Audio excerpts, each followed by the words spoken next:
Hi guys, do you remember Tucker Carlson? So I covered him recently where he interviewed Piers Morgan and asked him, why did Britain join World War II?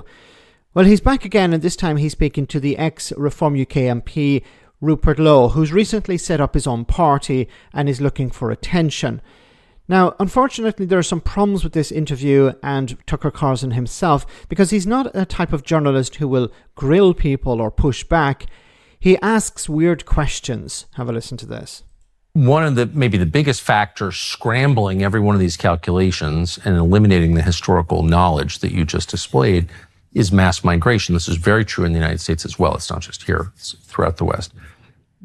But what is that? That is the one thing that I notice as a foreigner coming here that does not change regardless of who's in power, is this constant churn in population, millions of new people. There's never been any indication that Native Britons want that. No Native Americans, no one in the United States wants that. We've got... No Native Americans. This guy is really a joke. He realized, well, I better not say Native Americans didn't want mass migration. I meant Americans didn't want it. But at this point, before we continue, this point about, well, there's all this churn, you have all these people coming in all the time. There's not going to be any mention here, unfortunately, of the British Empire. See, the empire went around the world, conquered half the world, and then as a result of that, a lot of the ex-colonies, the people from those ex-colonies came to Britain because they were invited on many occasions. But you're not going to hear that from Rupert Lowe. Gotten it anyway.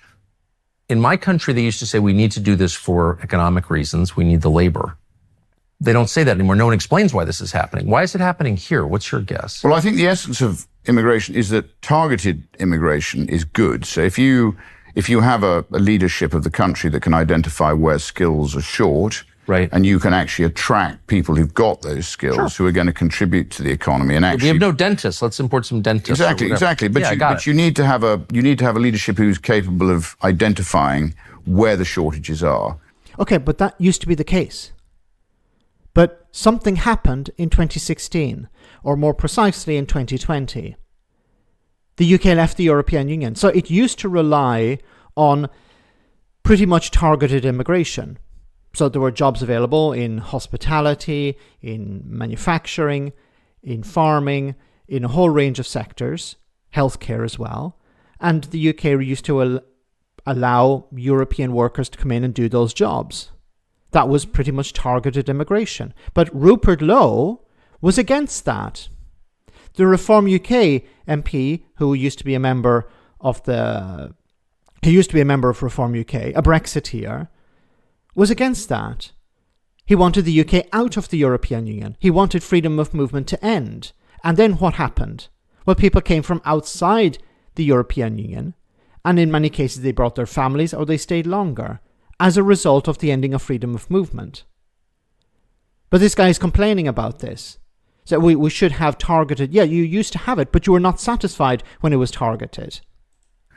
And that's good immigration. It's targeted, it's small, and it basically improves the standard of living and the quality of life for the people in the country. Is that happening here now? No, I was just going to go on to say that what's happened here is it's actually been turned on its head.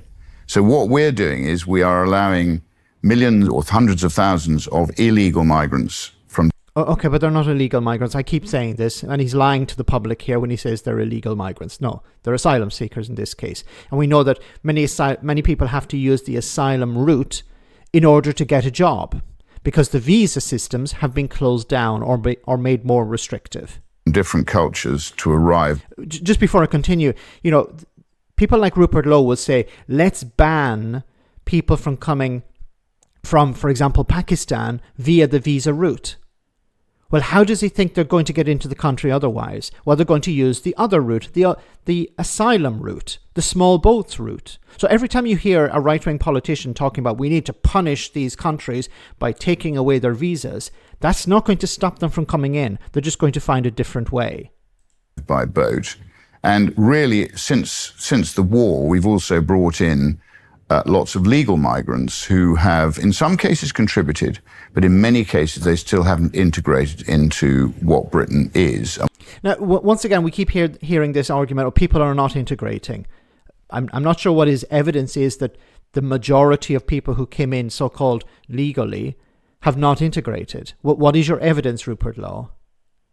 You know, you can cherry pick and say, well, there's more crime or there are ghettos. Okay, but then I'll have to ask you the question, what have you done to help people integrate? I keep saying this point. Integration is a two-way street. The people arriving have to integrate. Whenever you move into a new society, you should integrate. But also the society, if they want you to integrate, they have to facilitate that as well. They have to help you. But what has Rupert Lowe done to help people integrate? And we are a Christian country. We have our... No. Britain is not a Christian country. It's a majority Christian. It actually might be a majority non-Christian, and that would include atheists and other religions. But it's not because, as I keep saying, there's the Church of England, but in Scotland, there's no official religion. In Wales, there was official religion until, I think, 1915 or something. And in Northern Ireland, there's no official religion for obvious reasons. History, we have our roots. And now we've got sort of pools of people from a different culture with a different belief and a different sort of outlook on life. And that's getting worse. So we are now, and you're...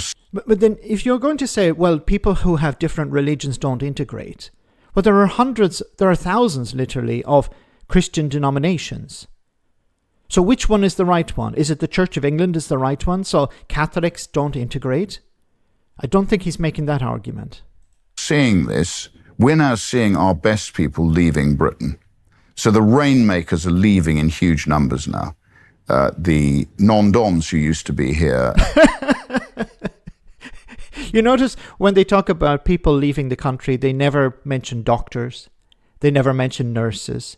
They never mention people, middle class or working class people leaving. No, they always jump to the rich people are leaving. We don't see any names of people. We keep saying how important these people are. Well, we never get really any useful data on this. We never hear any names. But you notice he never mentions doctors and nurses leaving, and we know why they're leaving, because of paying conditions. Now have been taxed, and they're leaving. They don't have to be here. As you know, in the modern world, you can basically do a job from almost anywhere in the world. Well, a doctor or nurse can't. But once again, there's no mention of the doctors and nurses leaving. He doesn't care about those people. It's only about the rich, like himself. And what you have to do is create the conditions where people want to live somewhere. And 10, 15, 20 years ago, everybody wanted to be in London. When I was young, London was the place to be because it was deregulated, it was fun, people actually could generate wealth. You didn't have too much oppressive regulation and statism.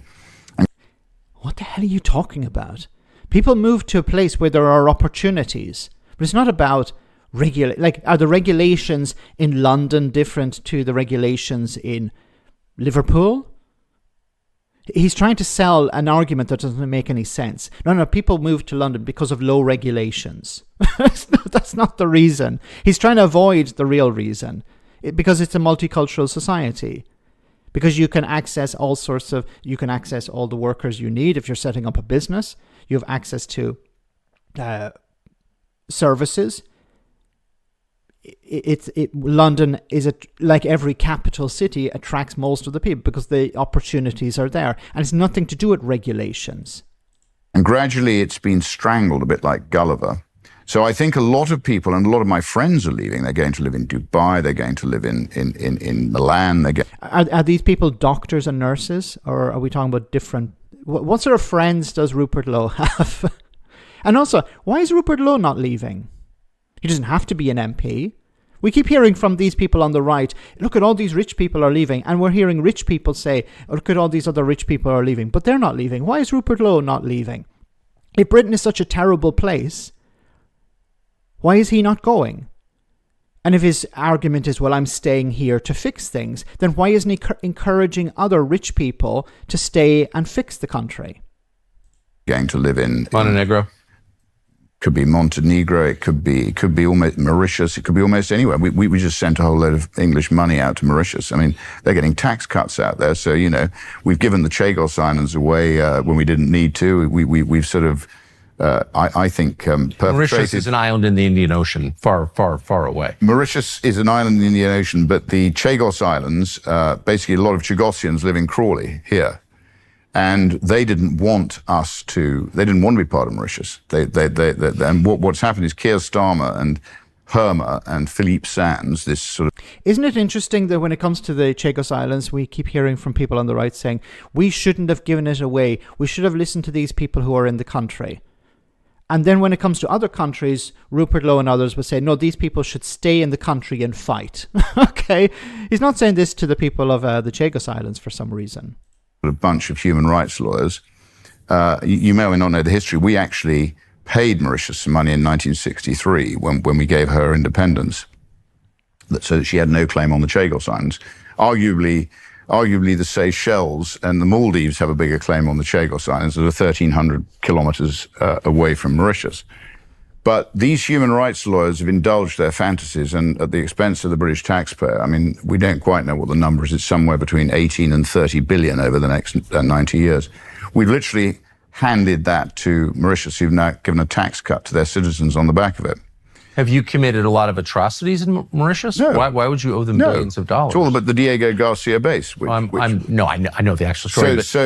But the Chagosians... Donald Trump supported this.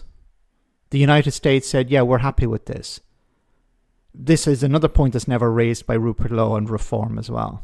A lot of them live in Crawley here. So, they didn't want the deal to happen. They basically don't like the Mauritians. But if you take 3 steps back, like, why would you do that? You would only do that if you hate yourself. This is why I say that Tucker Carlson is a complete and utter idiot. We saw it before when he asked the question to Piers Morgan about why did Britain join the coalition to fight Nazi Germany? Why did Britain join the war? It wasn't attacked. I have to ask this question. Is it that Tucker Carlson is stupid, or he just pretends to be? Because his audience is stupid. Because the audience will be like, why is Britain giving all this stuff away? Why is Britain allowing all these people in? Why is Britain welcoming these people? Why was immigration targeted and now it's not?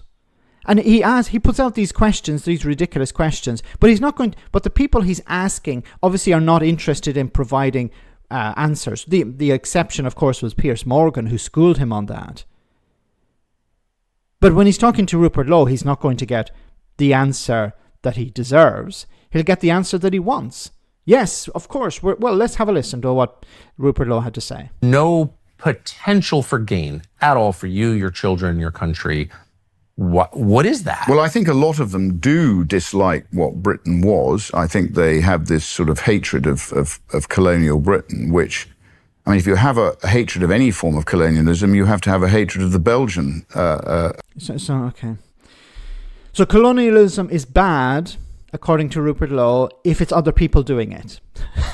Okay. So because if he has why did he bring up Belgium here? He said, well, if you hate colonialism, then you must hate Belgium because they did horrible things. But we didn't do horrible. We did a few negative things, but on the whole, it was a positive. Look, I'll leave a link in the description of this video, guys, because this video will go on for a long time if you want to watch the whole thing with Rupert Lowe. But this whole interview is asking somebody questions that will provide you answers that you want to hear, not the actual truth. And that's the problem with interviewing people like Rupert Lowe or anyone from Reform UK. Let me know in the comment section, guys, what you think, and I'll see you in the next video.